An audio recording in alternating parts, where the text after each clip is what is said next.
Hello again, old friends and listeners to the poetry reading program called Morning Jim. This is Saturday, December 11th, and I'm surprised at how few online programs there are to listen to poetry. I've gone searching for them myself, but maybe I shouldn't be. After all, ours is a very visual civilization where we are brought up on movies and television, and where hidden cameras often unfold for us wonders and also horrors.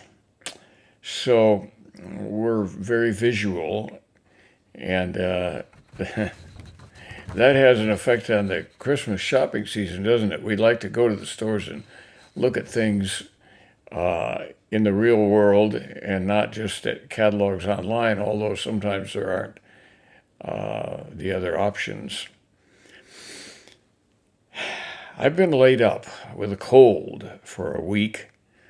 The COVID test was negative, incidentally. So I've had a chance to look through a lot of Christmas poems. Today I've got a selection of 3 of these, trying to keep the program within bounds. I'm saving the night before Christmas for the next program. It was the first poem I can ever remember hearing in my life. And this was read to my brother and to me by our father in front of the fireplace back in Mason City, Iowa, in maybe 1938, something like that. It was well before World War II. So you might call these pre-Christmas poems, though they don't exactly fit that title either. Here's one. In fact, it's the only one related to Christmas that I've ever found written by, guess, Ogden Nash. That's right. And it's in his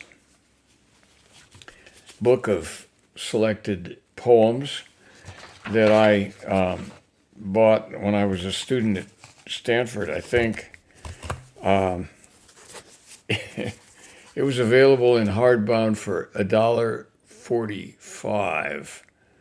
That's amazing when you think about the prices of books today. But anyway, this is a selection of poems that were written between 1936 and 1945. Covers about 9 years.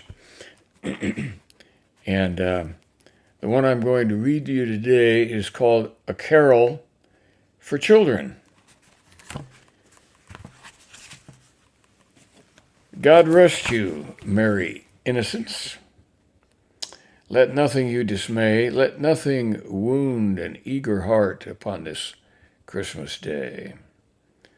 Yours be the genial holly wreaths, the stockings in the tree, and aged world to you bequeaths its own forgotten glee. Soon enough some crueler gifts, the anger and the tears. Between you now there sparsely drifts a handful yet of years. Oh, dimly glows the stars through the electric throng. The bidding in temple and bazaar drowns out the silver song. The ancient altars smoke afresh. The ancient idols stir. Faith and the reek of burning flesh sink frankincense and myrrh. Caspar, Balthazar, Melchior, where are your offerings now? What greetings to the Prince of War, his darkly branded brow? 2 ultimate laws alone we know, the ledger and the sword. So far away, so long ago, we lost the infant Lord. Only the children clasp his hand.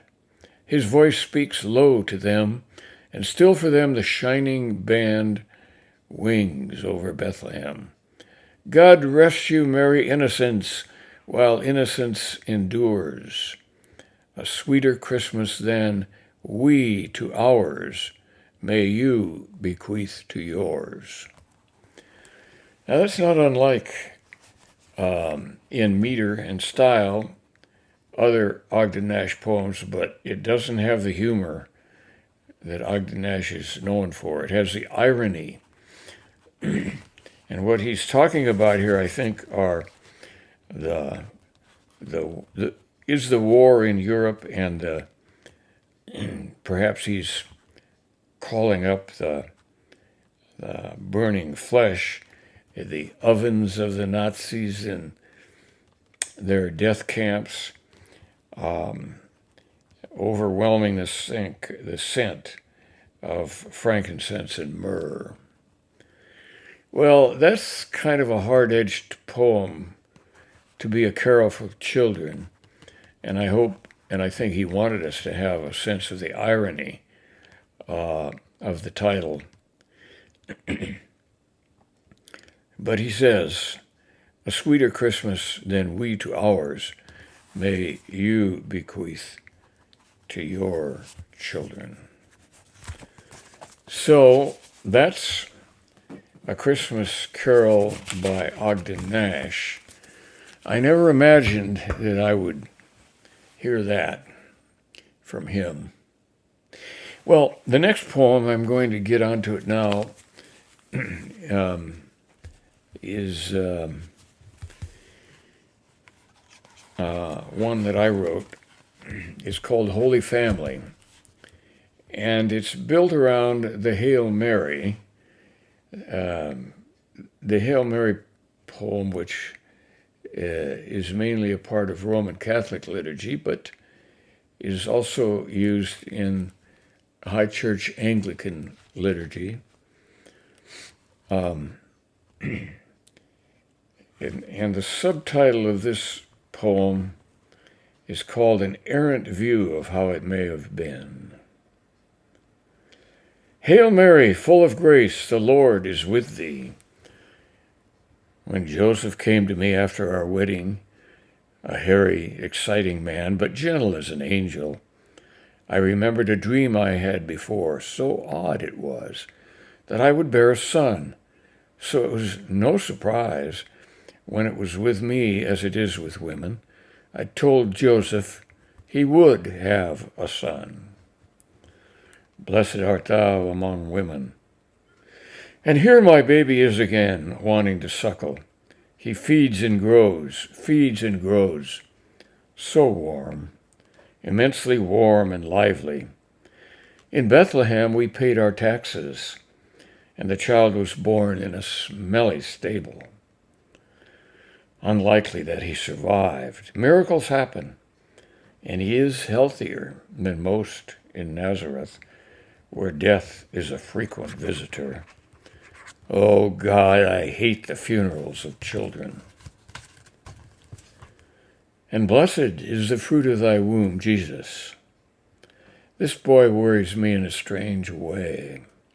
He plays and laughs, yes, but he is a dreamer. Joseph sets him to work in the shop, and he builds at a young age a stool with 3 legs from scraps. And then, oddly, he carries it to the temple, where he sits and listens to the priests, and comes home to recite the prophets.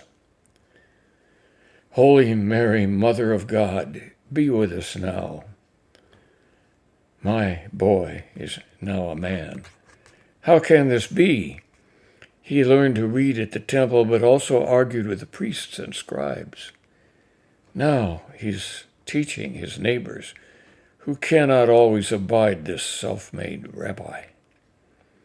Another son is going to be the carpenter, and Jesus, I can only say, he is the greatest love and fear I have to bear. And in the hour of our death, they came to fetch me, our friends in Jerusalem, and it was what I knew would happen. All politics, the Romans and the Sanhedrin, in league to stop the itinerant preacher, Jesus. The truth, they thought, would lead to rebellion. He could have saved himself. Why didn't he? He said he had to die to save us. He, the one. And now I have at his bequest another son.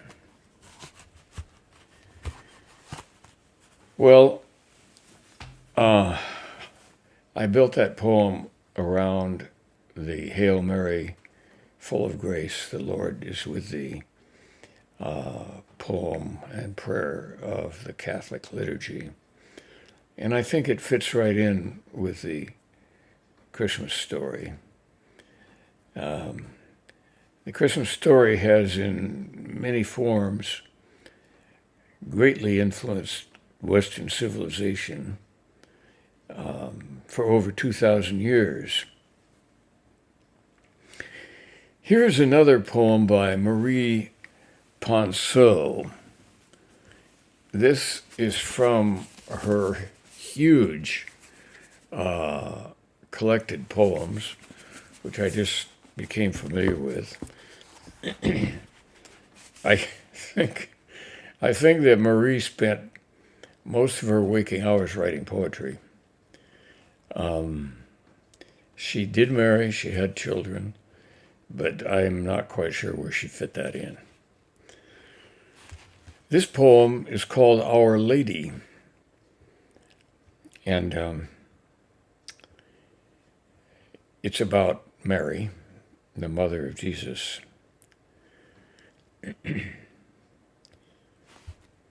The thing about you, Mary, thank you, is that you are grounded where we are when we are trying to do well. Your truth is not conciliar, but ours and actual. You are not bona dea, but bona certainly, bona femina, mulier, woman, wanted, insulted, a woman like us, like me, though enshrined in sea cliffs, high places, caves, deep cathedrals, and wherever fresh water springs or falls, you are known for nothing but that you had free will, and that once gravida, you proved that birth, perceiving a new perceiving point, renews. You proved women may suffer, but do not die of solitude, work, love, or loss. When all you had was what you lent, you sang. You sang. I think that's a very meaningful poem on several levels. And it's the only one that I've come across yet in this book that has much of a religious set to it.